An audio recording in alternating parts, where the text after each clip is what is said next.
Hello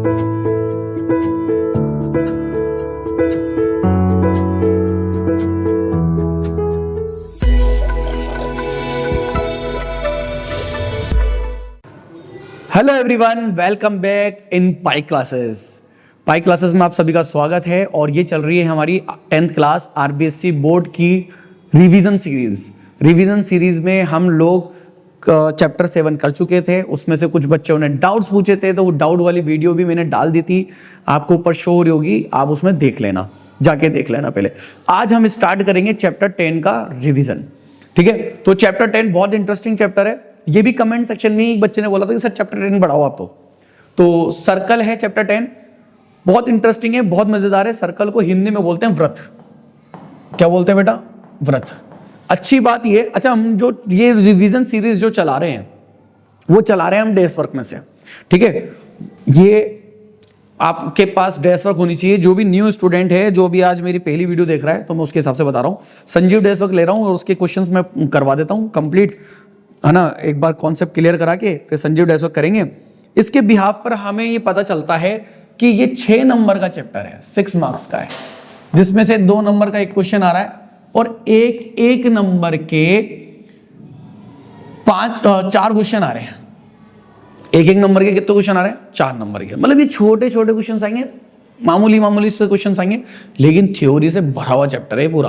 तो आपको theory आनी चाहिए, ज्योमेट्री आनी चाहिए पूरी की पूरी। पीछे का जो 9th क्लास में आपने पढ़ा था ज्योमेट्री, वो थोड़ी बहुत नॉलेज होना चाहिए, है ना। तो हम इसी के बिहाफ पर इस चैप्टर को करेंगे। ध्यान से देखते जाओ आप, है ना। बेसिक क्वेश्चंस पे चलेंगे। सबसे पहले तो बिल्कुल डीप थ्योरी आनी चाहिए, क्योंकि भाई एक नंबर के जब 4 क्वेश्चन आ रहे हैं तो कुछ भी पूछ लेगा, अनएक्सपेक्टेड चीजें भी पूछ लेगा, इसलिए हम डीप में पढ़ेंगे इसको। सबसे पहला था parts of circles. Parts of circles होते हैं सर्कल्स के जो हिस्से होते हैं, चीजें होती है सर्कल के अंदर, वो हम पढ़ेंगे। ठीक है, देखो सबसे पहले तो ये क्या है? सर्कल है ना। अब ये सर्कल में क्या क्या चीजें होती है वो हम समझेंगे। ध्यान से देखो, एक फिक्स्ड पॉइंट से, पहला तो सर्कल की डेफिनेशन याद होनी चाहिए। फ्रॉम अ फिक्स्ड पॉइंट, एक फिक्स्ड पॉइंट होता है, इसकी डिस्टेंस एक फिक्स्ड डिस्टेंस के अराउंड सेट ऑफ पॉइंट, है ना। एक फिक्स्ड डिस्टेंस पर इसके सेट ऑफ पॉइंट अगर हम ले तो उसे हम सर्कल कहते हैं। क्या कहते हैं उसे? सर्कल। और ये जो फिक्स्ड पॉइंट है इसको कहते हैं सेंटर। क्या बोलते हैं बेटा? सेंटर। इस फिक्स्ड पॉइंट से किसी भी पॉइंट तक जाने वाली लाइन, अब ये सर्कल के ऊपर इनफाइनाइट पॉइंट्स होते हैं। इस सर्कल के ऊपर कितने पॉइंट्स होते हैं? इनफाइनाइट। ये जो सर्कल है ना, ये जो सर्कल है, ये जो बाउंड्री है, इसको बोलते हैं सर्कमफ्रेंस। क्या बोलते हैं बेटा इसको? सर्कमफ्रेंस।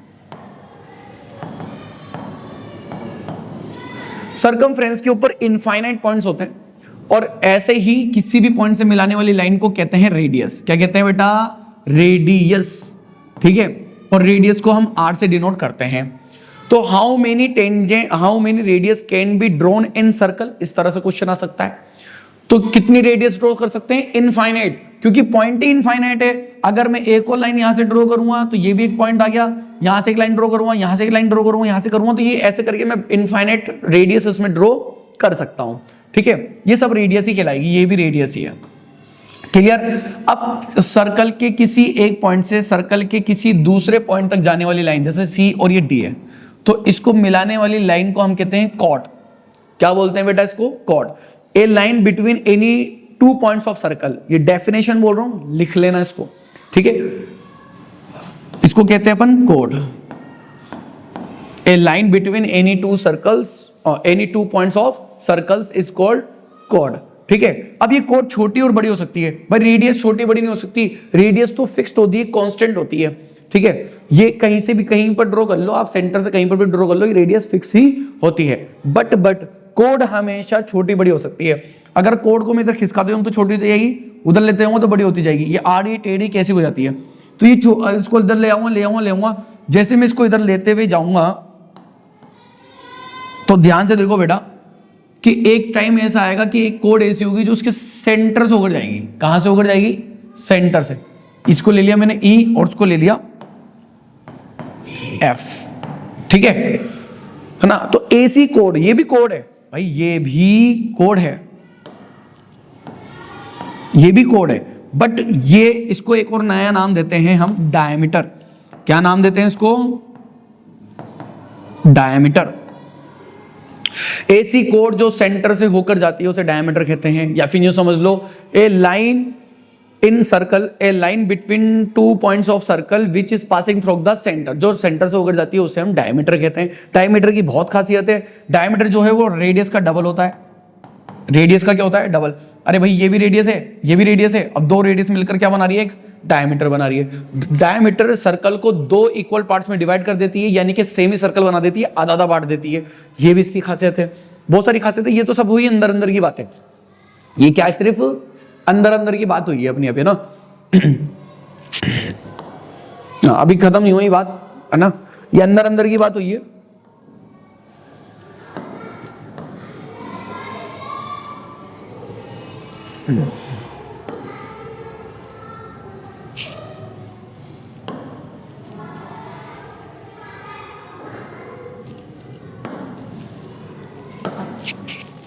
अब आते हैं थोड़े बाहर की बातें, है ना।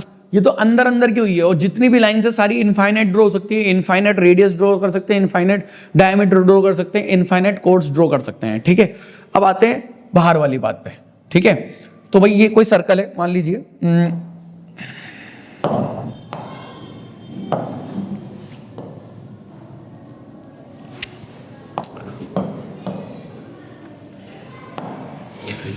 हाँ भाई देखो, ये एक सर्कल है ना। सर्कल जब तक नहीं होगा जब तक उसका सेंटर नहीं होगा, ध्यान रखना, सेंटर जरूर होता है हमेशा सर्कल का।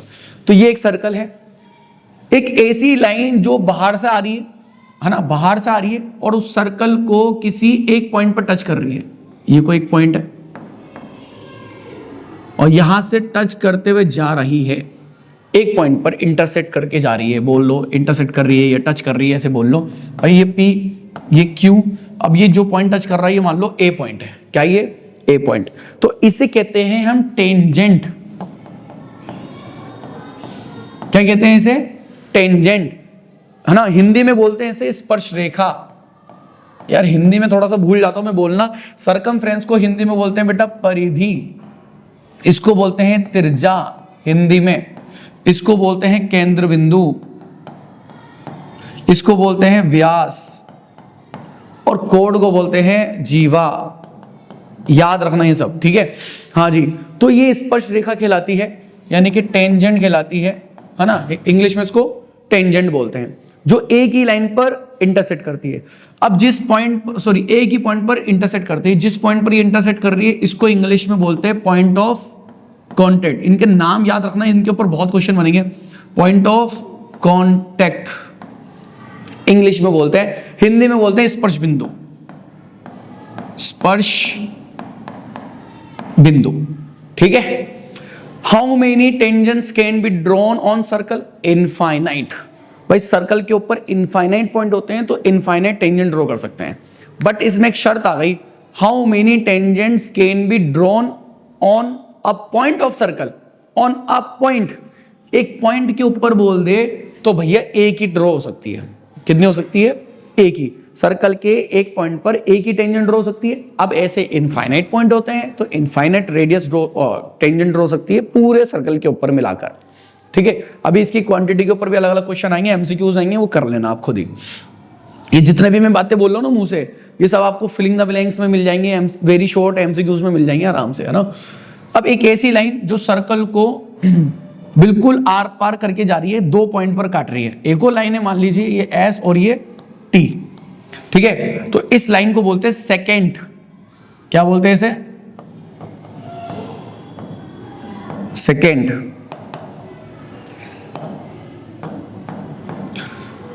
जो सर्कल को 2 पॉइंट पर काटती है, ये मान लीजिए बी और ये मान लीजिए सी, ठीक है। A line which is passing through 2 points of circle is called secant, या intersect at 2 points is secant, है ना। 2 पॉइंट पर जो काटती है उसे अपन सेकेंड लाइन कहते हैं।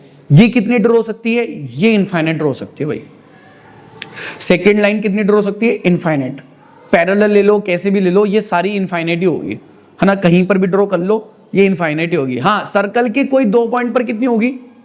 सर्कल के कोई भी 2 पॉइंट पर फिर एक ही होगी, ठीक है भाई। ये एक पॉइंट है, ये एक पॉइंट है, इसको काटने वाली एक ही लाइन हो सकती है, कोई दूसरी लाइन नहीं हो सकती दोनों से। भाई इससे तो मैं एक और काट सकता हूं, लेकिन फिर बी से तो काट सकता हूं, लेकिन सी पे नहीं कटेगी, फिर वो कहीं और कटेगी दूसरी लाइन। समझ में आ गई बात। और एक ऐसी लाइन जो बाहर से आ रही है लेकिन बाहर की बाहर ही चले गई, भाई उसका लेना देना नहीं कुछ, तो उसे कहते हैं non intersecting line. Non intersecting line, हालांकि इसका कोई सेंस नहीं बनता, लेकिन फिर भी भाई एक नंबर के बहुत सारे क्वेश्चन आ रहे हैं तो कुछ भी पूछ लेगा, ठीक है। समझ में आ गई यहां तक बात। तो ये बेसिक समझ में आ गई बात। ये बेसिक नॉलेज है, ये होनी चाहिए। इसका स्क्रीनशॉट ले लो आप, है ना। देखिए अब आगे नेक्स्ट। अब इसके अंदर 2 थ्योरम्स आती है और वो दोनों थ्योरम आपके लिए बहुत जरूरी है। ये दोनों थ्योरम के ऊपर पूरा चैप्टर चलता है, ये आपको याद होनी चाहिए। मैं थ्योरम एक बार मेंशन कर देता हूं। देखो 10.1 थ्योरम, इधर देखो आप, ये आपकी ये रही आपकी बुक, ये बुक का ही है ना। जब आप बुक देखोगे, अपनी बुक खोल लेना, 10 चैप्टर निकाल लेना, उसमें थ्योरम नंबर 10.1 लिखी हुई है। The tangent at any point of circle, circle के किसी भी एक पॉइंट के ऊपर टेंजेंट इज परपेंडिकुलर, परपेंडिकुलर होगी यानी कि 90 डिग्री का एंगल बनाएगी, टू द रेडियस, रेडियस के साथ, through the point of contact, जिस पॉइंट ऑफ कॉन्टेक्ट से रेडियस जाएगी उस रेडियस के साथ ये परपेंडिकुलर होगी। ये तो मैंने स्टेटमेंट बोल दिया। इसी स्टेटमेंट को आपको लिखना भी है, याद भी करना है बेटा। इस स्टेटमेंट को याद कर लेना, जरूर आपको फिलिंग द ब्लैंक्स में मिल जाएगा, है ना। तो ध्यान से सुनो। अब ये तो था स्टेटमेंट, मैंने पढ़ के सुना दिया, आपके सामने बुक में है ही, आपके पास बुक है। इसको मैं एक प्रैक्टिकली करके दिखाता हूं। कोई एक सर्कल है, उस सर्कल के किसी एक पॉइंट से एक टेंजेंट जा रही है, बाहर से आती है हमेशा। तो बाहर कोई पॉइंट मान लो P है और ये पॉइंट Q है और ये सेंटर है O। अगर मैं इसको इससे मिला दूं, है ना, इस पॉइंट ऑफ कॉन्टेक्ट को इससे मिला दूं, तो ये तो रेडियस हो गई, ये टेंजेंट हो गई। तो जब भी रेडियस और टेंजेंट का संगम होगा, वो दोनों आपस में मिलेगी तो 90 डिग्री का एंगल बनाएंगे। हमेशा 90 डिग्री का एंगल बनेगा, चाहे दिखने में यकीन हो रहा हो या नहीं हो रहा हो, बनेगा 90 डिग्री, ठीक है। ये ऐसे बोल रहा है। ये हो गए 10.1 थ्योरम, ठीक है। अब आते हैं 10.2 थ्योरम पर। तो 10.2 थ्योरम में भी वही स्टेटमेंट आपको एक बार याद करना है और फिर उसको समझना है, ठीक है। अभी खत्म हो जाएगा, देखो फटाफट। 10.2 थ्योरम कहती है, दिख रही है क्या पहले तो बताओ। हाँ दिख गई। The length of tangents drawn from an external point, जो लेंथ की बात कर रहा है, लंबाई की बात कर रहा है, ऑफ टेंजेंट्स की बात कर रहा है, ऑफ एक्सटर्नल पॉइंट, बाहर वाले पॉइंट से, from to a circle are equal.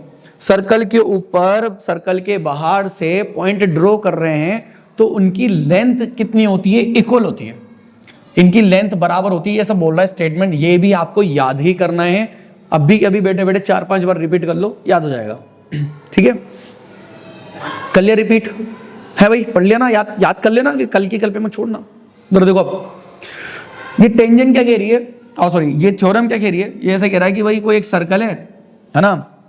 अब थोड़ा गंदा सा सर्कल बन गया, कोई बात नहीं।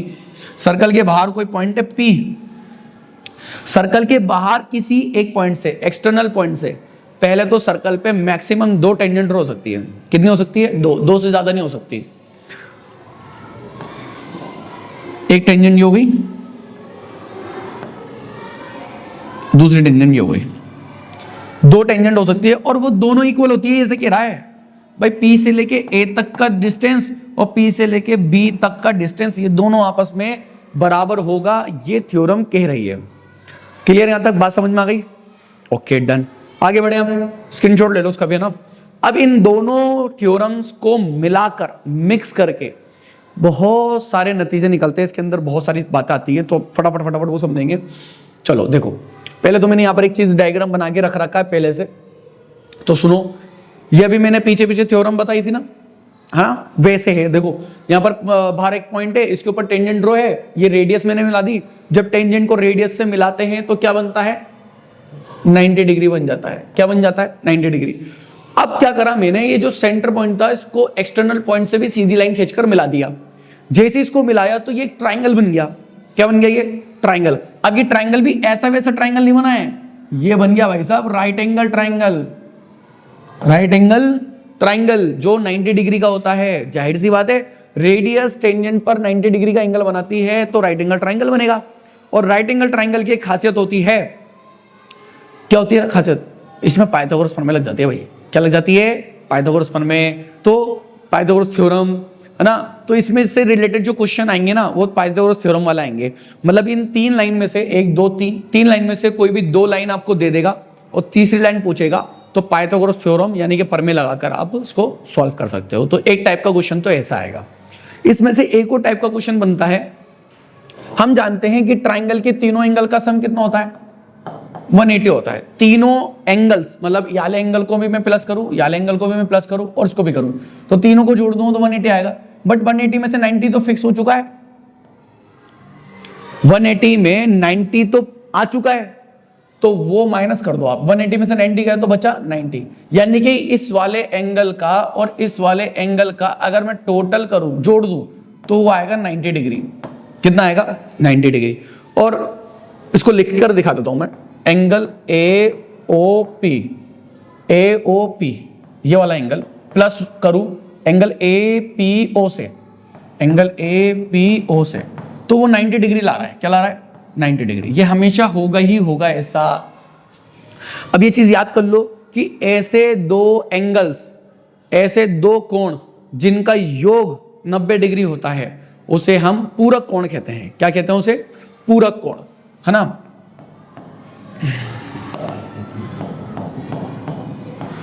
ठीक है, इंग्लिश में बोले तो ऐसे 2 एंगल्स जिनका सम 90 डिग्री होता है उसे हम कॉम्प्लीमेंट्री एंगल्स कहते हैं। क्या कहते हैं बेटा? Complementary angles. इंग्लिश में इसको कॉम्प्लीमेंट्री एंगल्स बोलते हैं। ठीक है, थोड़ा स्पेलिंग को चेक कर लेना, देख लेना, ऊपर नीचे आते हैं अपन से स्पेलिंग। हाँ बेटा, तो यहां पर समझ में आ गई बात, है ना। अब आगे देखो, ये जो डायग्राम बनना है इसको मैंने थोड़ा सा और एक्सटेंड कर दिया। हमें थ्योरम नंबर 10.2, अभी 10.2 थ्योरम में हमने पढ़ा था कि एक पॉइंट से तो 2 टेंजेंट ड्रॉ हो सकती है ना, एक थोड़ी हो सकती है। तो कभी 2 टेंजेंट आ गए एक साथ, जैसे ये एक ही थी, यहाँ 2 टेंजेंट ड्रॉ कर दी मैंने, येलो कलर में टेंजेंट है। तो ये जब दोनों को मिलाएंगे तो ये क्या बना रहा है? ये अब ये बना रहा है क्वाड्रिलेटरल। क्या बना रहा है ये? क्वाड्रिलेटरल। ये बन रहा था ट्राइंगल, ये बनना है क्वाड्रिलेटरल। अरे भाई, राइट एंगल ट्राइंगल को समकोण त्रिभुज कहते हैं हिंदी में, समकोण त्रिभुज कहते हैं। ठीक है, और ऐसे ये क्वाड्रिलेटरल है जिसको चतुर्भुज कहते हैं। अब ये ऐसा वैसा चतुर्भुज नहीं बनना, इसे कहते हैं चक्रीय चतुर्भुज। क्या कहते हैं इसे? चक्रीय चतुर्भुज। हालांकि ये डिलीट हो गया, लेकिन जब मैं नाम लिख ही रहा हूं तो पूरा ही लिख देता हूं ना। इंग्लिश में बोलते हैं इसको साइक्लिक क्वाड्रिलेटरल। क्या बोलते हैं? Cyclic quadrilateral. क्वाड्रिलेटरल होता है जिसमें 4 साइड हो जाती है, 1 2 3 4 साइड हो गई ना, तो ये क्वाड्रिलेटरल हो गया। ठीक है, अब साइक्लिक क्यों बोल रहा हूं मैं, इसके आगे बताऊंगा। पहले तो यूं समझो कि ये रेडियस है, ये टेंजेंट है, तो 90 डिग्री का एंगल बनेगा। एक तो हर बार मेरे से ये, हाँ, ये टेंजेंट है, ये रेडियस है, तो यहां पर भी 90 डिग्री का एंगल बनेगा। ठीक है, अब हम जानते हैं कि क्वाड्रिलेटरल यानी कि चतुर्भुज के चारों कोणों का योग कितना होता है? बताओ। 360 होता है। कितना होता है? 360, है ना। चारों का 1 2 3 4 एंगल है। अब 4 में से 2 तो आ गए यूज में, 90 2 बार यूज आ गया, तो 90 को 2 बार माइनस कर दो, है ना। तो 360 में से 90 को 2 बार माइनस करेंगे तो 180 बचेगा। क्या बचेगा? 180। यानी कि हमें पता चलता है, इससे ये पता चलता है कि ये वाला एंगल इस वाले एंगल से जोड़ दिया जाए तो क्या बनाएगा वो? 180। क्या बना देगा? 180। सेम थिंग वही जो मैंने ऊपर बताया वैसे, बस अब ये थोड़े से एंगल बड़े हो गए। AOB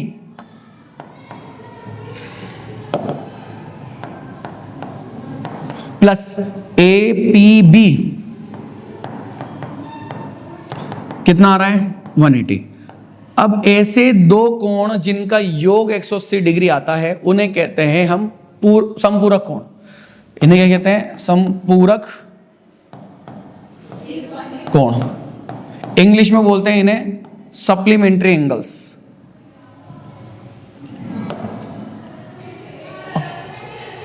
क्या कहते हैं इन्हें?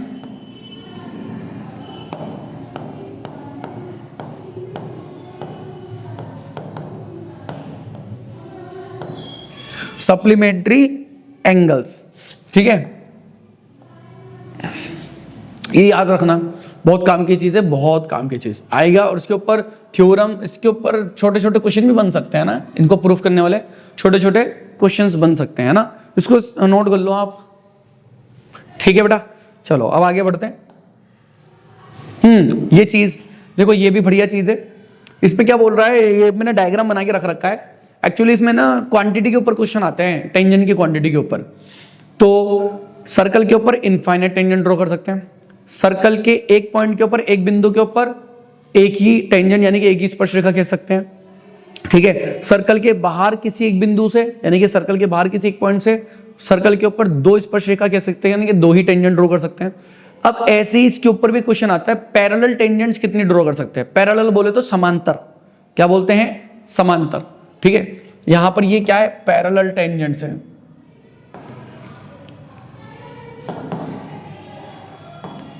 हिंदी में बोलते हैं समांतर स्पर्श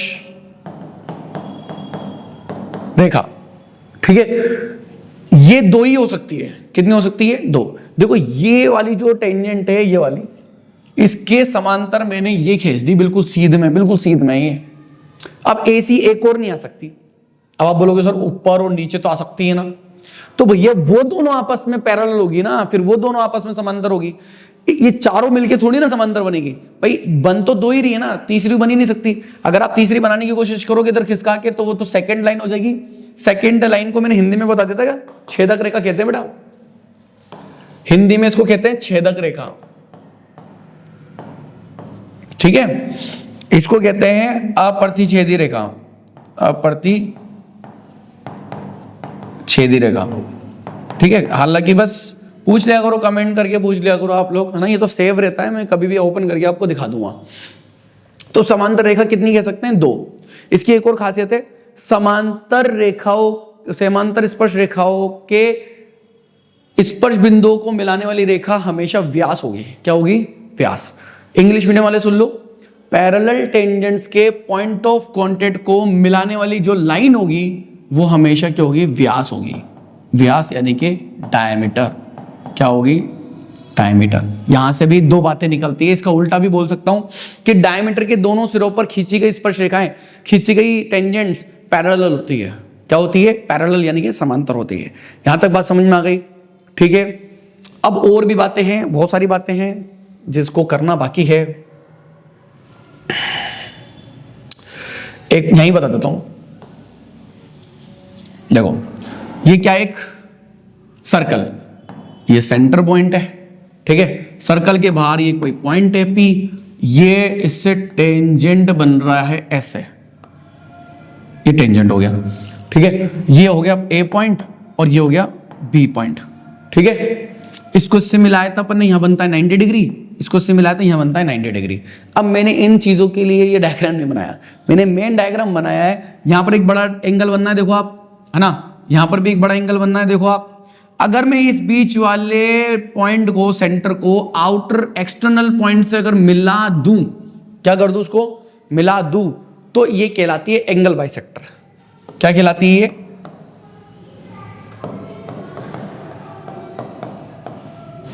एंगल बाइसेक्टर। एंगल बाइसेक्टर इसलिए कहते हैं क्योंकि इस पर बनने वाले एंगल को ये आधा आधा कर देती है, हाफ हाफ कर देती है। मतलब ये जितना ऊपर एंगल होगा उतना ही नीचे बनेगा, यहाँ पर भी जितना ऊपर बनेगा उतना ही नीचे बनेगा। मतलब ये मान लो पूरा 100 डिग्री है, कितना है? 100, तो ये 50-50 हो जाएगा, आधा आधा हो जाएगा। ये भी ऐसी आधा आधा हो जाएगा। मान लो 80 डिग्री है तो ये 40-40 हो जाएगा। तो ये बड़ी काम की चीज है, इसके ऊपर है ना अपन क्वेश्चंस बनेंगे अभी एंगल्स वाले, तो वो कंप्लीट करेंगे। ठीक है, गॉट इट। अब ये होती है थ्योरी समाप्त, स्क्रीनशॉट ले लो। यहाँ पर क्या बोलते हैं, थ्योरीज हो गई अपनी कंप्लीट। अब क्वेश्चंस पर आते हैं। अब अपन डैश वर्क के क्वेश्चंस करेंगे इसके ना। ठीक है, डैश वर्क के क्वेश्चंस देखो। अब मुझे जो लगेगा ना कि हाँ ये मुश्किल है, ये बच्चे को नहीं आएगा, मैं वही पिक करूंगा। पहले तो मैं क्वेश्चन नंबर एक साथ लिख देता हूं कि इस चैप्टर में से कौन कौन से क्वेश्चन नंबर आ रहे हैं। हाँ तो बच्चों, इस डैश वर्क के अंदर इस चैप्टर के ये क्वेश्चन आ रहे हैं। कमाल अच्छी बात यह है कि एमसीक्यू दो आ रहे हैं, पहले का 11वां 12वां, दूसरे का 5वां फिलिंग द ब्लैंक्स है ना, और तीसरे का 8वां वेरी शॉर्ट वाला क्वेश्चन है जिसको करके दिखाना पड़ेगा, और 10वां क्वेश्चन 2 नंबर का है। ठीक है, तो हम इसमें से देख लेते हैं कौन से आप कर सकते हैं कौन से नहीं कर सकते हैं, एक एक करके दिखा देते हैं।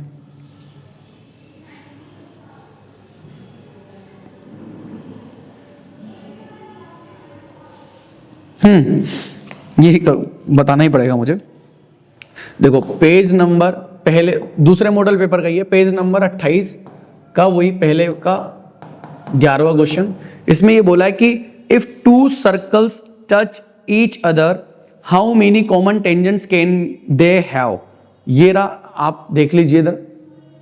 ठीक है, ये वाला question, if two circles touch each other, अगर 2 सर्कल एक दूसरे को टच कर रहे हैं, कोई छोटा बड़ा कोई भी कैसे भी सर्कल हो सकते हैं, 2 सर्कल किसी एक पॉइंट पर, अच्छा इसने बोला नहीं कितने पॉइंट पर, तो एक ही पॉइंट पर मानेंगे ना, तो मान लीजिए कोई एक पॉइंट पर उसको टच कर रहे हैं, ए पॉइंट मान लिया अपन ने ना, तो उसने बोला है कि how many common tangents can they have. Common tangents क्या होती है? अब एक तो होती है टेंजेंट जो सर्कल को टच करके जाती है, फिर कॉमन टेंजेंट अगर मान लो 2 सर्कल है 3 सर्कल है और वो तीनों पर से एक ही टेंजेंट जा रही है तो उसे कॉमन टेंजेंट कहते हैं। अब यहाँ पे 2 सर्कल है तो दोनों पे से एक साथ जाने चाहिए। अब वो कौन कौन से हो सकती है देखो आप, पहले तो एक तो इसी पॉइंट पर हो सकती है, ये बीच में से ऐसे जा सकती है, ये काट नहीं रही इसको, ये इस वाले सर्कल को भी टच कर रही है और इस वाले सर्कल को भी टच कर रही है, क्योंकि दोनों सर्कल का एक कॉमन पॉइंट है और उस एक कॉमन पॉइंट पर एक ही टेंजेंट ड्रॉ हो सकती है। तो एक तो ये हो सकती है, एक कुछ इस तरह से भी तो हो सकती है, ऊपर से यूं टच करती हुई यूं जा सकती है, एक ऐसी भी हो सकती है, एक ऐसी भी तो हो सकती है यहां से यूं जा सकती है। इसके अलावा बताओ कुछ और हो रही हो तो? इसके अलावा कुछ नहीं होगी, आप प्रैक्टिकली करके देख लेना। मैं कह रहा हूं ना कि भाई ये थ्योरेटिकल चैप्टर है ज्यादा, और थ्योरी को समझने का सबसे बढ़िया तरीका है प्रैक्टिकल कर लो, जो बोल रहा वो करके देख लो। मैंने करके देख लिया, 3 टेंजेंट आ गई कॉमन, इसके अलावा मेरे दिमाग में कोई सी भी नहीं आ रही, कहीं से भी नहीं आ रही, तो इसका मतलब इसकी आंसर हो गया 3, ये आंसर हो गया। ठीक है, और बोलो नेक्स्ट क्वेश्चन।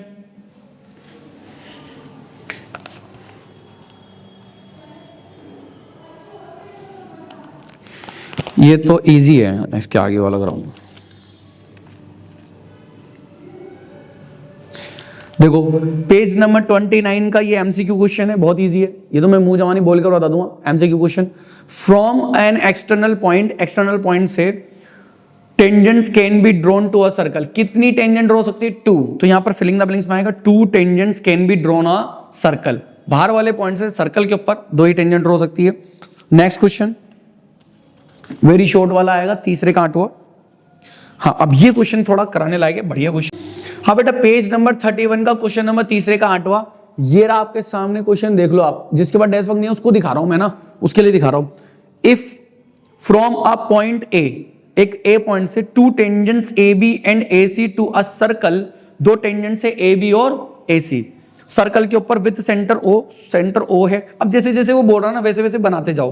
देखो एक कुछ तो क्वेश्चन आएंगे जिसमें डायग्राम बना हुआ दे देगा, और कुछ क्वेश्चन ऐसे आएंगे जिसमें डायग्राम बना हुआ देगा ही नहीं।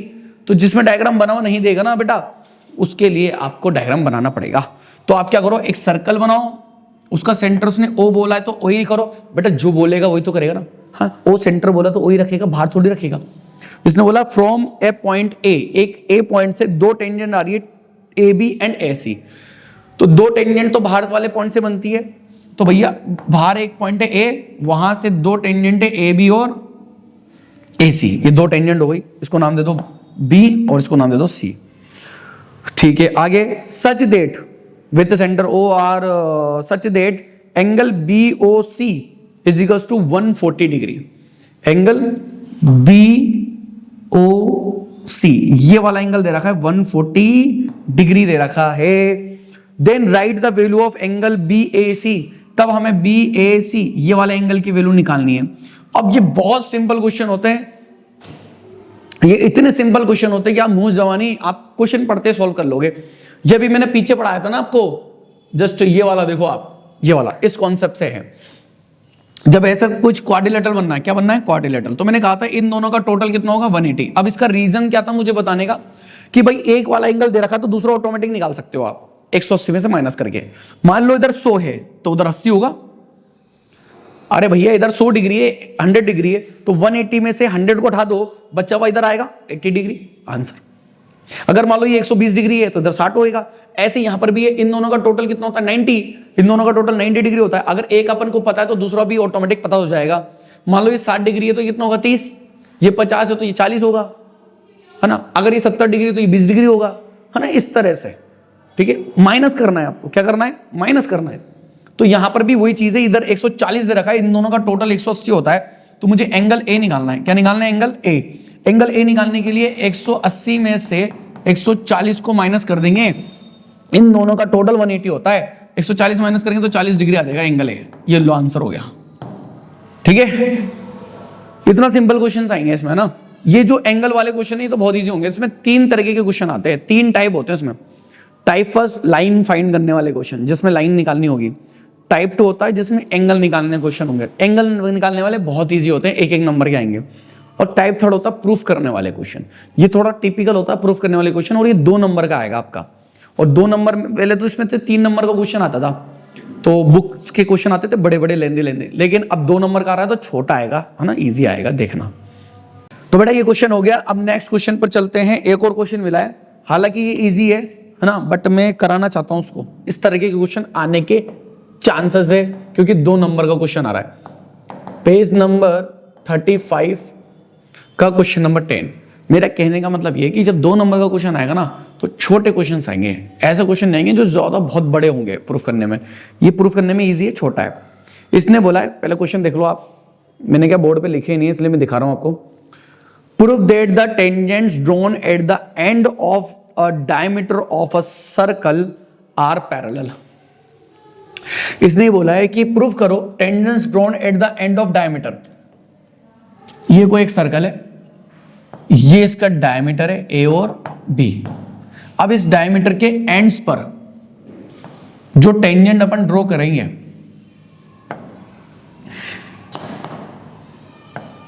अरे यार,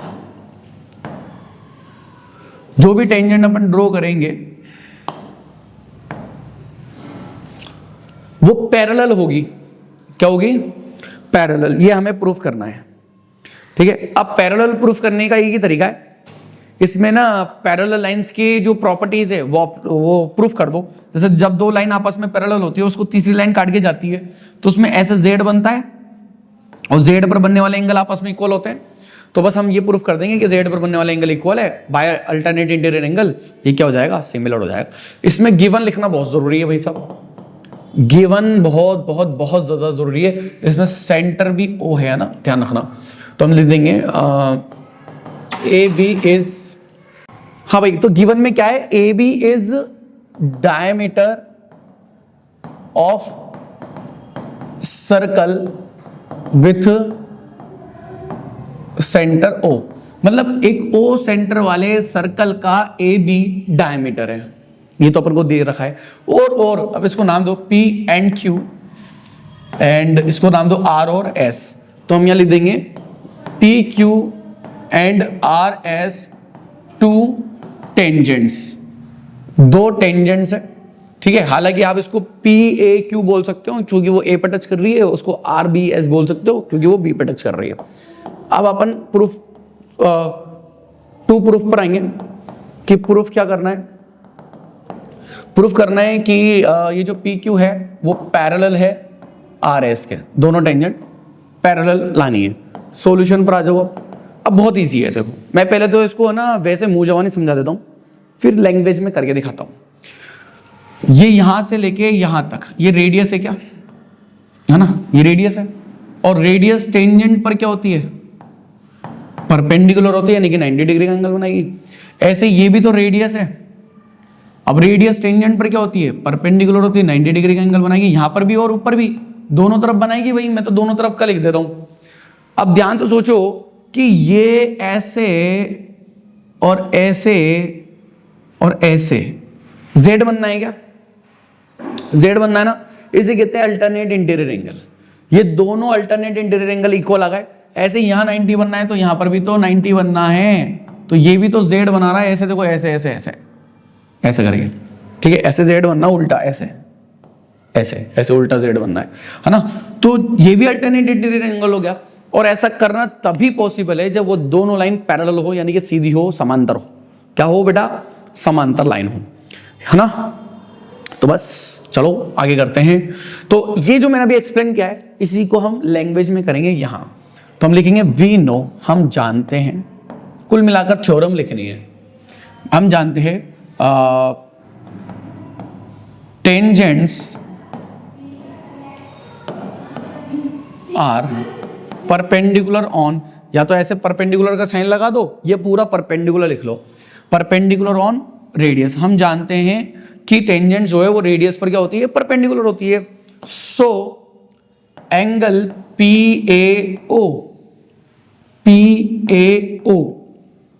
इक्वल होगा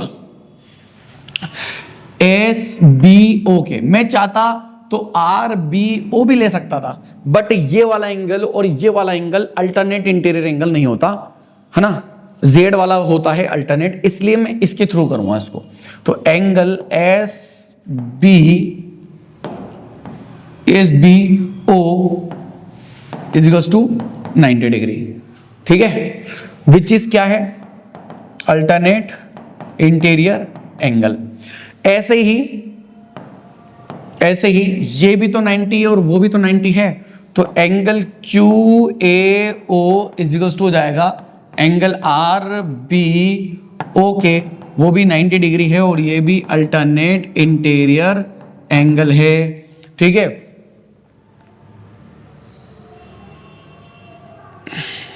तो हम ये लिख देंगे by converse of alternate interior angle.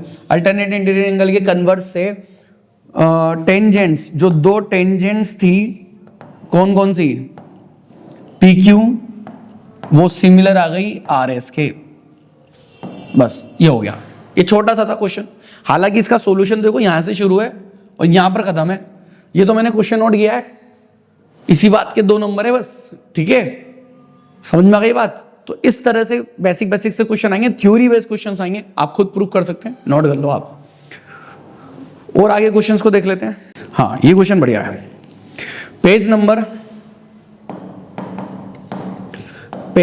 51 का क्वेश्चन नंबर 10, ठीक है बेटा। बहुत से क्वेश्चन आप खुद कर सकते हो, डैश वर्क जिनके पास है वो क्वेश्चन कर लेना, प्रैक्टिस कर लेना, ठीक है। ये वाला क्वेश्चन करा रहा हूं मैं ना। एक तो 10.1 एक्सरसाइज पूरी कर लेना आप, ठीक है। 10.1 में छोड़ना, पूरी करके जाना 10.1 एक्सरसाइज। और कुछ क्वेश्चंस में इंपॉर्टेंट बता दूंगा, वो भी कर लेना, ठीक है। बट डैश वर्क के सारे क्वेश्चन करना इसके, ये चैप्टर डैश वर्क में से पढ़ना चाहिए, ठीक है, क्योंकि ये चैप्टर के मार्क्स बहुत छोटे हो गए, बहुत कम हो गए, और उसमें बुक के अंदर बहुत बड़े बड़े क्वेश्चन है। तो देखो ये क्वेश्चन बहुत बढ़िया है। इन द फॉलोइंग, ये बोला है इसने कि in the following figure XP and XQ are tangents drawn from point X to the circle with the centre O, ठीक है भाई। इसने बोला है कि एक सर्कल है जिसका सेंटर क्या दे रखा है? O दे रखा है। फ्रॉम X कोई पॉइंट है, वहां से इसके ऊपर टेंजेंट जा रही है XP। ये दूसरे कलर की आ गई, XP और XQ, दो अलग अलग टेंजेंट्स है, ठीक है। Are to circle with centre and AB is a tangent. अब AB एक और टेंजेंट है, AB लाइन इस तरह से जा रही है, कोई इस तरह से, ये यहां पर A दे रखा है और इस पॉइंट पर B दे रखा है। तो AB एक और टेंजेंट है जो सर्कल एट R पे जाती है, हमें प्रूफ करना है। तो मैं डायरेक्ट प्रूफ लिख रहा हूं अब, ठीक है। आप लिखते रहना, गिवन वगैरह ऊपर लिखते रहना। हमें प्रूफ में करना है कि XA plus XR AR is equals to XB plus BR। बढ़िया क्वेश्चन है, आ सकता है ना। एडिशनल क्वेश्चन है, बुक के अंदर नहीं है। हमें लाना है कि भैया XA प्लस AR, XA में ये XA यहां से लेके यहां तक की लाइन है ना, इसके अंदर मुझे ये वाले लाइन को प्लस करना है, AR को, यहां पर R है ना, ठीक है। XB इस वाली लाइन के अंदर बी आर, ये वाली सॉरी ये बी आर को प्लस करना है। तो जब भी लाइन से रिलेटेड प्रूफ आएगा ना, किससे रिलेटेड, लाइन से रिलेटेड, ठीक है। अभी इससे पहले वाले क्वेश्चन में एंगल वाला था, तो इसमें लाइन से रिलेटेड जब प्रूफ आता है तो हम थ्योरम नंबर 10.2 को अप्लाई करते हैं। हम यहाँ लिखेंगे वी नो, हम जानते हैं, है ना। थ्योरम नंबर 10.2 से हम जानते हैं tangents from external point are equal. इसलिए कहा था मैंने, आप स्टेटमेंट याद कर लेना 10.1 और 10.2। इससे पहले वाले क्वेश्चन में 10.1 का स्टेटमेंट लिखा है अपन ने, शॉर्ट में लिखा है लेकिन लिखा है, और यहां पर भी हमने 10.2 का स्टेटमेंट लिखा है, ये भी शॉर्ट में लिखा है। ये आपको याद होना चाहिए, वहां पर ढंग से डिटेल में लिखना है आपको, है ना। We know tangents from external point are equal. हम ये जानते हैं कि बाहर वाले पॉइंट से टेंजेंट्स क्या होती है, इक्वल होती है। अब पहले बाहर वाले पॉइंट्स देखो कौन कौन से हैं। इस सर्कल के बाहर ए है, बी है और एक्स भी है। तो मैं पहले बात कर रहा हूं ए की, तो भैया ए से कौन कौन सी टेंजेंट जा रही है, सोचो। ए से जा रही है तो ये ए से लेके पी तक और ए से लेके आर तक, तो A P is equal to A R हो जाएगा, है भाई। ऐसे बी से क्यू और बी से आर, ये दो टेंजेंट है, मतलब ये दो टेंजेंट्स आपस में इक्वल हो गई और ये टेंजेंट आपस में इक्वल हो गई।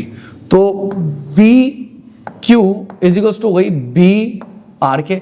इसको इक्वेशन 1 और इसको इक्वेशन 2 बनाकर छोड़ दो, हमारे आगे काम आएगा भी ये। अब तीसरा एक्सटर्नल पॉइंट है एक्स।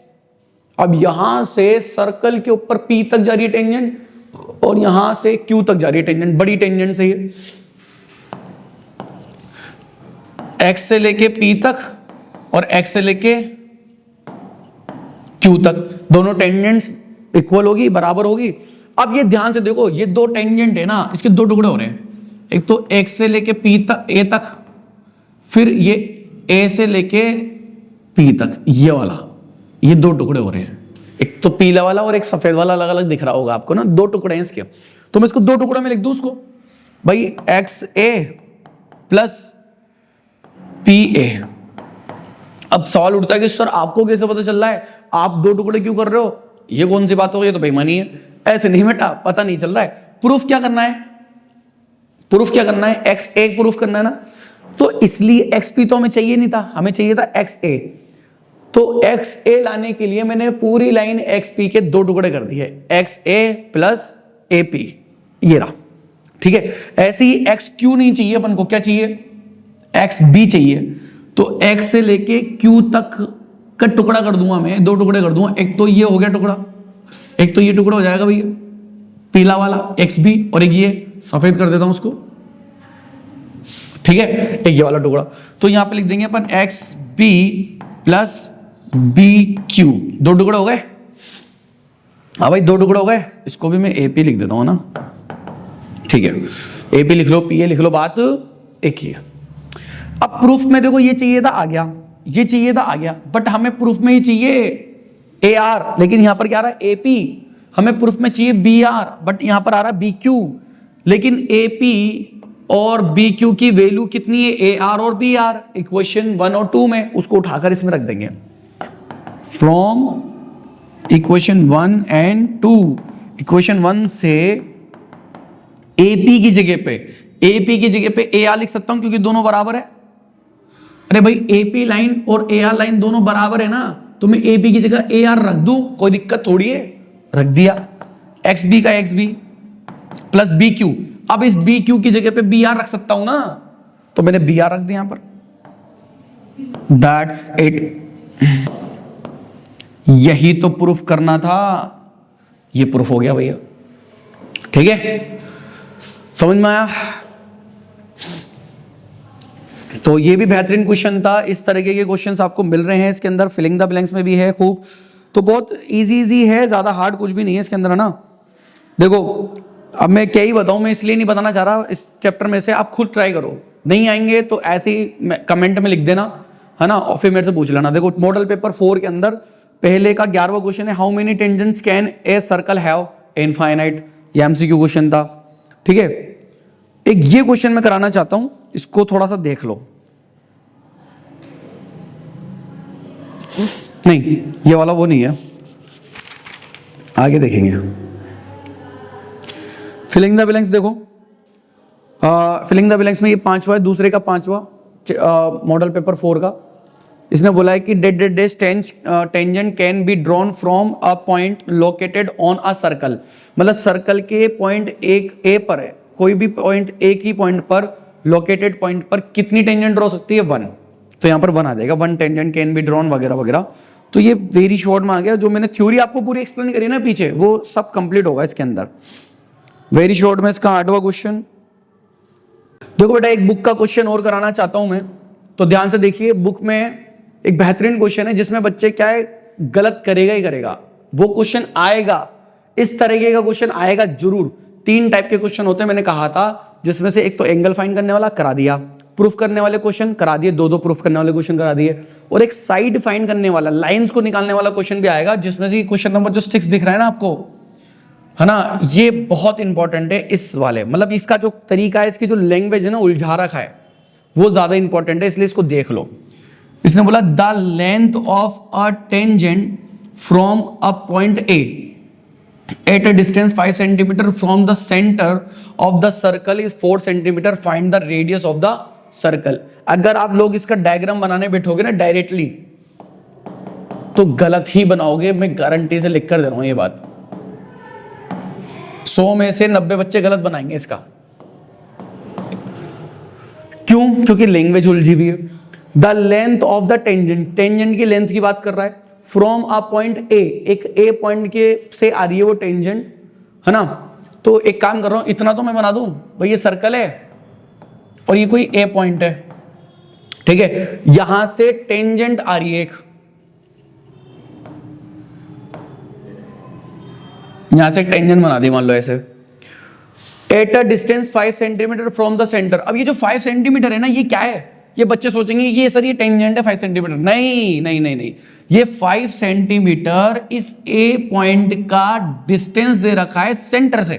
मतलब कुल मिलाकर ये बात तो टेंजेंट की कर रहा था, लेकिन टेंजेंट के बारे में बताने लग गया भैया वो ए से आ रही है, फिर बीच में ए के बारे में बताने लग गया कि जो ए पॉइंट है वो सेंटर से 5 सेंटीमीटर दूर है, यानी कि सेंटर पॉइंट ये है, ये ए पॉइंट है, इसका डिस्टेंस दिया है इसने 5 सेंटीमीटर।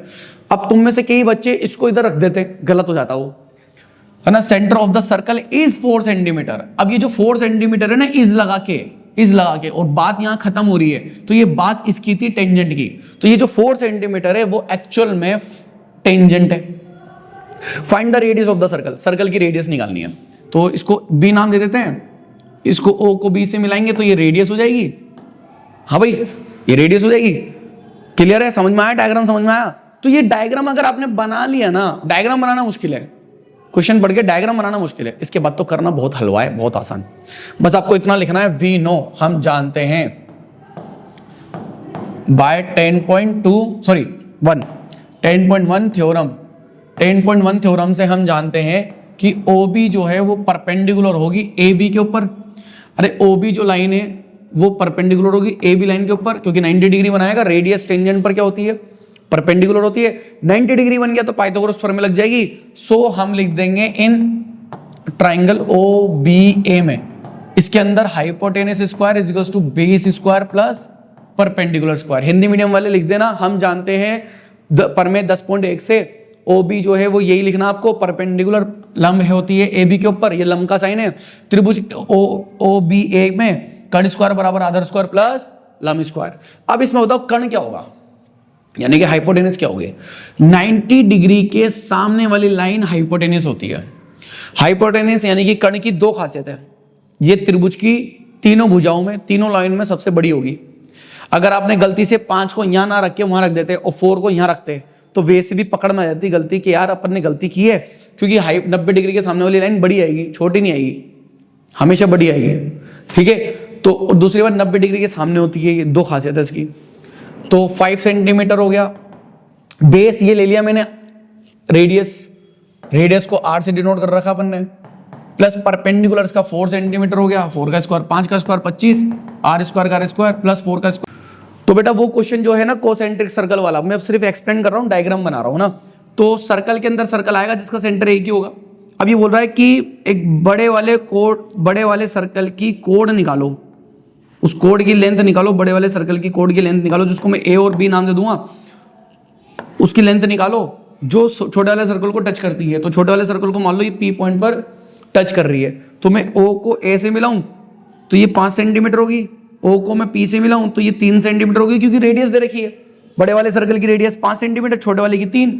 अब ये निकाल लेना आप वही पाइथागोरस प्रमेय लगाकर। ये 90 डिग्री का कोण बनाएगा, 90 डिग्री का एंगल बनेगा, तो ये इसका स्क्वायर आएगा तो करेंगे 4 सेंटीमीटर आएगा इसका। तो सेम वही चीज यहां पर भी मैं करूं तो ये भी 5 सेंटीमीटर होगी, ये भी 4 होगी, तो 4 और 4 8 हो जाएगी। ऐसे करके आप ये खुद कर सकते हैं, ठीक है। तो ये आप खुद कर लेना क्वेश्चन। तो इसी के साथ आज हमारी समाप्त होती है क्लास। चैप्टर 10 क्लियर होता है और इसकी प्रैक्टिस करो, जितने ज्यादा क्वेश्चन करो, डेस्क वर्क के सारे क्वेश्चंस करो, जो नहीं आए कमेंट सेक्शन में लिख दो। ये जो वीडियो है आप अपने क्लासमेट्स, अपने स्कूल के जो फ्रेंड्स है, अपने स्कूल के जो ग्रुप है, उनमें आप शेयर कर सकते हो। उनको बताओ कि ऐसा रिवीजन क्लासेस चल रही है, आप इसमें से भी पढ़ सकते हैं, ठीक है। ज्यादा से ज्यादा इसको शेयर करो वीडियो को। ओके, नेक्स्ट क्लास में मिलते हैं, बाय बाय।